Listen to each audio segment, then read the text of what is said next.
আসসালামু আলাইকুম। আমি এখন এসি এবং ফ্রিজের কিছু যন্ত্রাংশ নিয়ে আলোচনা করব। প্রথমে আছে speed level, screw bit, anti cutter, neon tester, ratchet screwdriver, star screwdriver, flat screwdriver, adjustable wrench, claw hammer, screw, royal plug, Allen key, combination pliers, crimping pliers, cutting pliers, nose pliers.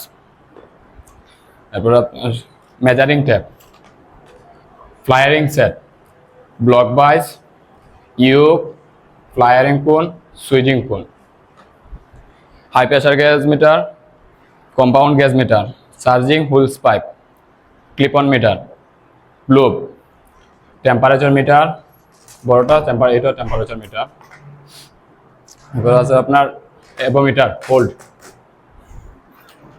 Overload protector, PTC relay, thermostat switch, defrost timer, cooling overload, glass heater, thermal fuse, door switch, cabinet lamp, cooling fan motor.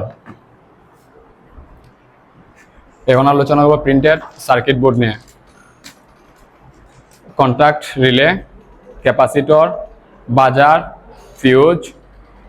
এখানে আছে room temperature sensor, pipe temperature sensor.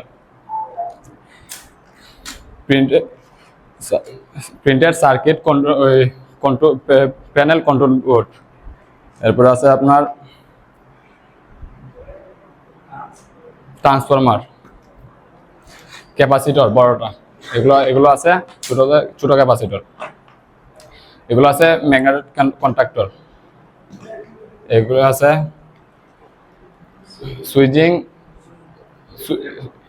Swing fan motor, swing blade motor. এটা আছে আপনার blower fan motor, compressor fan motor, compressor